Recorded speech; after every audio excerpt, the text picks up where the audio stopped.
बिस्मिल्लाहिर्रहमानिर्रहीम, अस्सलाम वालेकुम। दोस्तों, ये आज का चार्ट है बिटकॉइन का। ये जो स्क्रीन पे आप चार्ट देखते हो, ये आज का चार्ट है। इसी तरह स्क्रीन पे मेरे सामने आज का चार्ट है पाई कॉइन का। दोनों बिल्कुल अपोजिट है। अब इसी के साथ मैं 7 दिन का बिटकॉइन का चार्ट ओपन करने लगा। ये 7 दिन का चार्ट मेरे सामने बिटकॉइन का ओपन हो रहा है। 92,000 से स्टार्ट हुआ था, उसके बाद मुसलसल अप गया। 94,000 इसका तकरीबन यहाँ पे सपोर्ट रहा और 96-98 पे इसका रेजिस्टेंस रहा था। अब इसी के साथ 7 दिन का चार्ट देखते हैं अपने पाई कॉइन का। तो 7 दिन के अपने पाई कॉइन के चार्ट में ये आप क्लियरली देख सकते हैं कि एक तरफ अगर बिटकॉइन का चार्ट रखा जाए, दूसरी तरफ अगर पाई कॉइन का चार्ट रखा जाए, तो दोनों में आपको कुछ सिमिलैरिटी नज़र नहीं आएगी।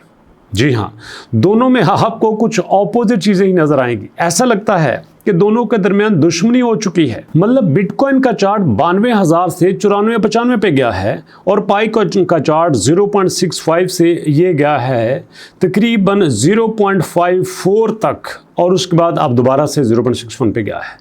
दोनों चार्ट्स को आप गौर से देख लीजिएगा, इसमें कोई सिमिलरिटी इस वक्त नज़र नहीं आ रही, ना एक दिन के चार्ट में, ना 7 दिन के चार्ट में, और मेरे ख्याल से ना ही आपको ये सिमिलरिटी 1 महीने के चार्ट में नज़र आएगी। दोनों तरफ आपको ऑपोजिट ही नज़र आता है। जैसे इंडिया की बात करें तो एक तरफ बीजेपी है और दूसरी तरफ आपकी कांग्रेस नज़र आती है। पाकिस्तान की बात करें तो एक तरफ मुस्लिम लीग नून और दूसरी तरफ आपको पीटीआई नज़र आती है। तो ये अगर अपोजिट चलते हैं, सवाल ये पैदा होता है कि ऐसी सिचुएशन में हमारे पास पाई अगर टक्कर देता है बिटकॉइन को, तो फिर तो ये कभी भी ऊपर नहीं जा सकेगा। उसकी वजह क्या है?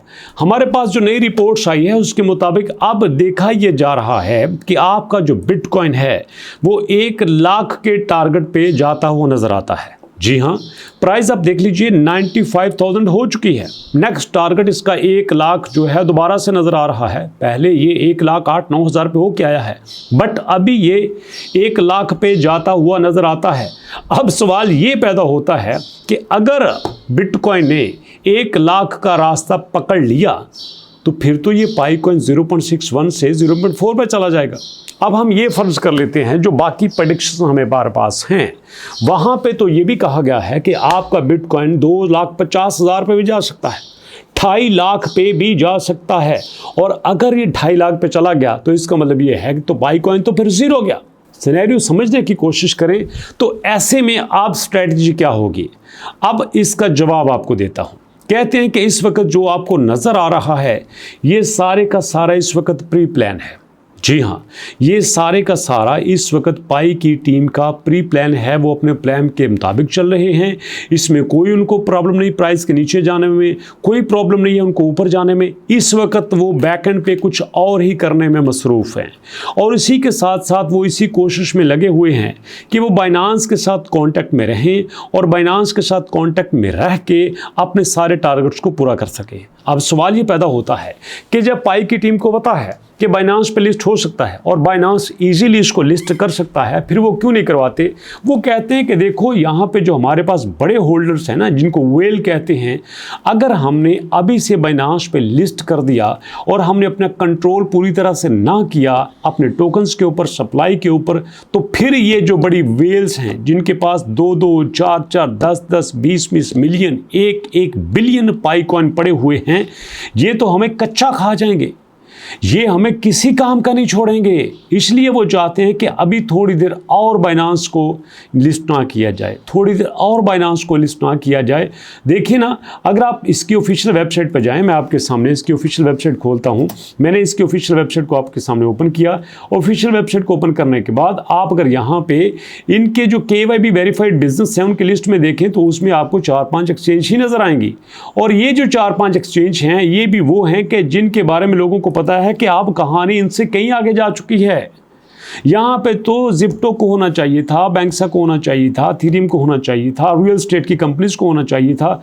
यहाँ पे ये 4-5 एक्सचेंज बैठी हैं। इसका मतलब ये है कि जो लेटेस्ट इंफॉर्मेशन है वो अपडेट की ही नहीं जा रही और पाई की टीम बैकएंड पे कुछ नया ही गेम खेल रही है, कुछ नई ही तैयारी कर रही है। तो ऐसे में अगर प्राइस डाउन होती है तो मैं समझता हूं कि दिक्कत की बात कोई नहीं है, परेशानी की बात कोई नहीं है। आने वाले दिनों में हमें बहुत कुछ ऐसा मिलेगा जो कि सबको सरप्राइज कर देगा। और इसी के साथ दोस्तों मैं एक और आपके सामने अपॉर्चुनिटी शेयर करना चाहता हूं, जो कि अक्सर आपसे डिस्कस करता हूं, जो मेरी नज़र में काफ़ी ज़्यादा ट्रस्टवर्दी है, फ्यूचर में हमारे लिए काफ़ी ज़्यादा बेनिफिशियल हो सकती है, and that is MBP coin, जो कि अपने सिक्योर यूज केस की वजह से, लिमिटेड सप्लाई की वजह से और अपने कमिटमेंट्स को पूरा करने की वजह से मेरी नज़र में काफ़ी अहमियत इख्तियार कर चुका है। आप देखिए ना कि इसका हमेशा से जो ट्रेडिंग वॉल्यूम है वो इसके मार्केट कैप से ज़्यादा ही रहा। मतलब इतनी लिमिटेड अमाउंट के साथ इतना ज़्यादा ट्रेडिंग वॉल्यूम जनरेट करना, इट्स अमेजिंग। बल्कि आप इसको इस तरह समझ लीजिए कि पाई का अगर मार्केट कैप 4 बिलियन है तो इस तरह पाई का अगर ट्रेडिंग वॉल्यूम 12 बिलियन हो जाए तो कमाल हो जाए ना। हालांकि पाई का ट्रेडिंग वॉल्यूम कभी 1 बिलियन से ज़्यादा नहीं हुआ, बट इसका ऐसा है। इसी के साथ दोस्तों हम आते हैं बिटकॉइन के ऊपर। बिटकॉइन के ऊपर आके आप देख सकते हैं कि यहाँ पे इसका मार्केट कैप 1.8 ट्रिलियन है, जबकि ट्रेडिंग वॉल्यूम 28 बिलियन है। लेकिन दूसरी तरफ हमारा जो MBP कॉइन है ये अपना मार्केट कैप से कहीं ज़्यादा ट्रेडिंग वॉल्यूम रखता है। मतलब लोग इस पर ट्रस्ट करते हैं, लोग इस पर काम करते हैं, लोग इसको देखते हैं और लोग फ्यूचर में इसका स्कोप बेहतर तरीके से देखना चाहते हैं।